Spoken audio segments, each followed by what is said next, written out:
Think Twice Podcast. I'm Kareem. I'm Shaddon. And it's Think Twice Podcast with the two. You heard me? Don't forget Magnolia that. Twins. Y'all vibing with the Magnolia Twins today. That's right. Today's episode is brought to y'all by none other than the homie. Mr. 520. Mr. 520, you heard me? Magnolia Johnny Boo. Yeah, you heard me? Yeah, what you talking about? I got the whole set, nigga. What you talking about? I got the short set. What color daddy shorts? What y'all want to do? You heard me? What y'all want to do? Yeah. Out here. What that boy say on the back of this bitch? What he say? Hold up. We start. Yeah. Y'all read it out loud. I paid $520 for these things right here. You heard me?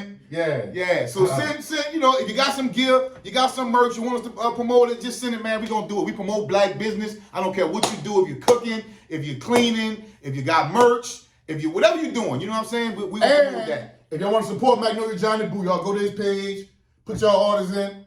It's up. You got all colors. It's up, fam. We just got the black and red. You dig? It's up, fam. Yeah. Shout out to Johnny Boo, man. Straight up.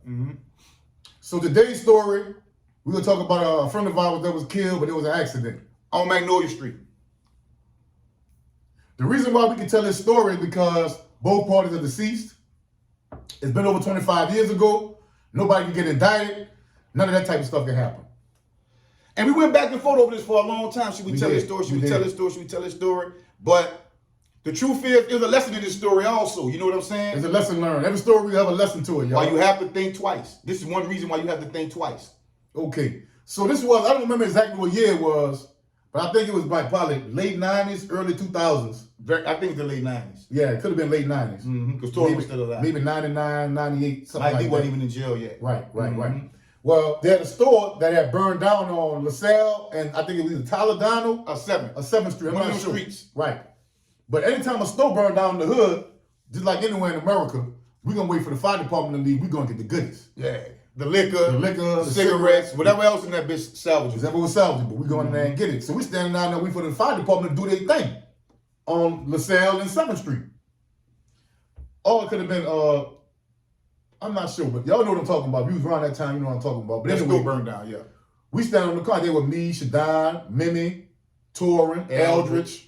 A few, Snipe, a few of us like the LD, Kenneth. Just chilling, just chopping it up, talking shit. So we about to go in there and get them bitches. We about to go in there and handle up. Kerry rolls up in his whip. Like we said, all he want to do is smoke. He work, smoke, and drink his little bit. You know what I'm saying? I'm about to go on Magnolia Street and get some smoke. Come ride with me, twin. I'm like, no, bro, I'm gonna wait for this motherfucking the fire department. I'm about to go in here. We're like, yeah, we going in there and get this shit. See the way the Magnolia is, certain sets might have a fire at that time. Like the TC may got some good weed.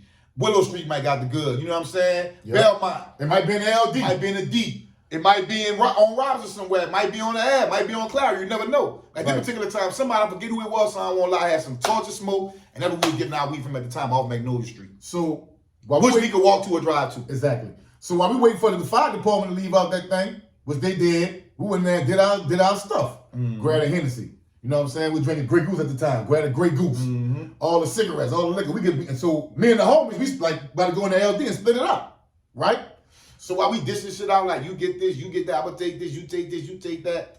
And that's how we roll. We used to break bread even with each other. Nobody got the most, nobody got the less with a shit like that. Right. You know what I'm saying?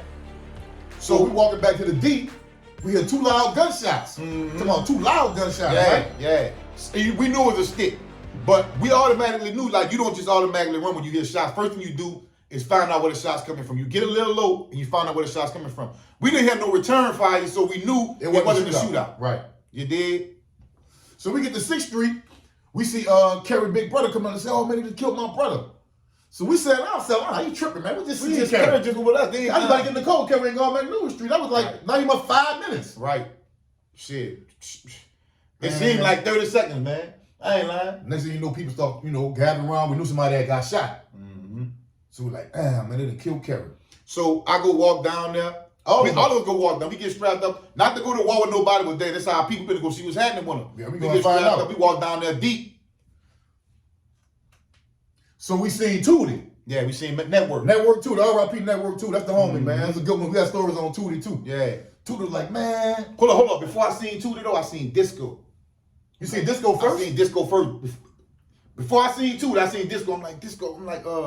I'm like, Disco, who that is? He's like, man, that's Miss Gussie, man. That's Kerry.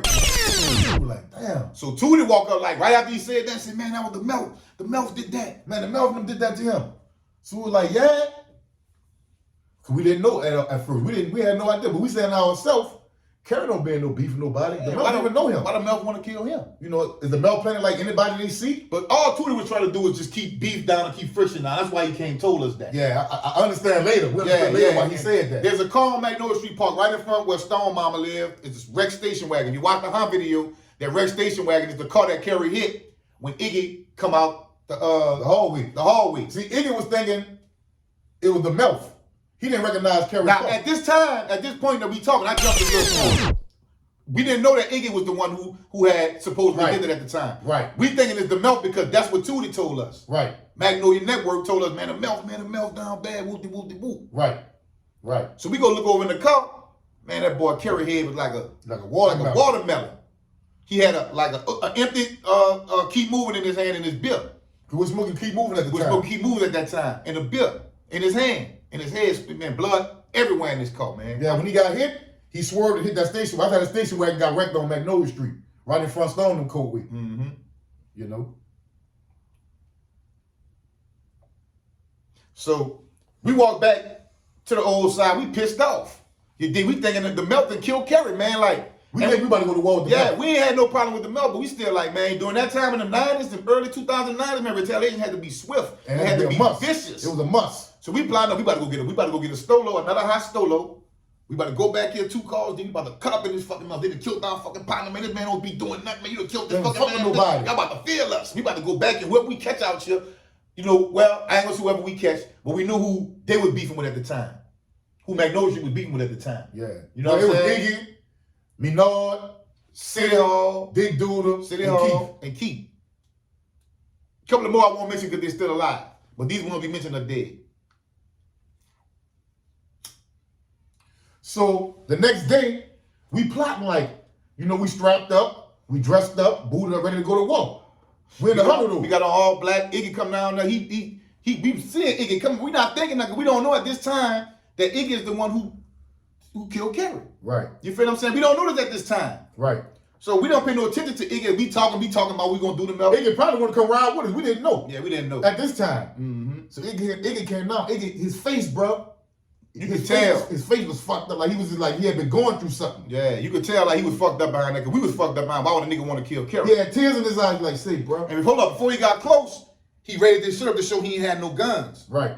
Like what the fuck? What he doing? Right. What he doing that for? We throw it off. We throw it off. Like what he doing that for? Like, look, bro. There wasn't no Melf that did that. That was me, man. I did that. I did that. He stood up particularly. He said, I did that. He said, but you know, twin, I ain't want to kill him, but we thought it was the Melf. And let me just say this, bro. For niggas to be talking about niggas clout chasing the cabins, we wasn't the only one standing right there when Iggy came down there and said that. Right. If you wasn't in the streets, nigga, then you wasn't out there. You don't know nothing about this shit. So go back on the poach. But this is facts. This facts right here. Iggy had tears in his eyes, dog, because he didn't want. He really felt bad for what he did, son. He really felt bad, dog. Mm-hmm. So after he apologized and said he didn't mean to do it, at this point, we not knowing how to really feel at this point. Just imagine you in this situation. How would you feel right then and there? After he did that, he went and talked to the man's grandmother, Miss Gussie. Mm-hmm. Now, Miss Gussie was the head of, you know what I'm saying, housing, of the housing authority, and very well respected, Magnolia, well respected, well big known, family, well known, mm-hmm. You know, things like that, you know. And he went on his knees, got on his knees. Yeah, he went talk to Miss Gussie and said, you know, I did it. I'm sorry. I didn't mean to kill him. I thought he was somebody else. You know, your grandson, they deserved that. Woo, woo, woo. You know what Miss Gussie told him? She said, baby, I'm going to pray for you. Pray for you. She ain't called the police on him. Never turned him in. She never told us go down there and retaliate. Don't do none of that. She said, y'all stop the killing. Yeah, leave it alone. Miss Gussie was a stand-up lady. She was a G for that, bro. So he put us in a tight position, and we found out, you know, Tootie lied and network lied and told us that, so we don't go down there tripping, but we really wasn't, you know, but at the same time, you know, that was a sticky situation. It was tough to deal with, you know what I mean? Iggy never went to jail for it, you know what I'm saying? We kind of like let that one go, you know what I'm saying? But Iggy was the homie though. All of them was the homies. Yeah, like, we didn't have no beef within the Magnolia at this time right here. No, it was just messed up that the fact that he came down and we could see in his face that he was remorseful and he didn't mean to do it. He thought it was out the mouth, and we had to take into consideration that Kerry riding up and down Magnolia Street. Why they beefing? You know, come on, man. You know, damn, bro. That's just collateral damage to a good dude, bro. We had to eat down. Yeah, but they gonna show you how psychological, man. We've been through a lot, bro. You know, you lose somebody you with every day, all day. Man, we about to get in the car with that dude and go get some weed. You know we was weed smoking weed heavy then too. Yeah, we man. about to go ride on Magnolia Street with him. Yeah. Well, I probably would have told him, man, look, we passed one time, we don't see nobody, we ain't gonna keep going up and down. These dudes beefing. Right. Kerry, now him not being in the streets, he don't know the dynamics of that. You can't do that. You know what I'm saying? But anyway, man, R.I.P. to Kerry, R.I.P. to Iggy, R.I.P. Network 2, the R.I.P. Disco, Gusty. R.I.P. Miss Gussie. Mm-hmm. You know what I'm saying? And It's just another short story of how the things that we seen and we've been through affect us. It makes you like automatically don't just jump on something. Sit back sometime. I could have easily got killed. Yeah, peep game. I was this close to getting in that car. I was this close to getting in the car with him to go ride with him. And the way Iggy ended up telling the story was the car had passed 2 or 3 times and stopped. Look, keep going. He said the last time the car passed, he just ran off the post and ran out the coat and just hit it 2 times. He said he realized it was the wrong person after he hit the second time. Right. You know what I'm saying? But like I said, he was remorseful about the shit. He went and told the man, grandmother, if you want to turn him in, he ain't tripping, he gonna go do whatever. So, hey man, she ain't call the police. She didn't call the police on him. She ain't turned him in, she forgave him, bro.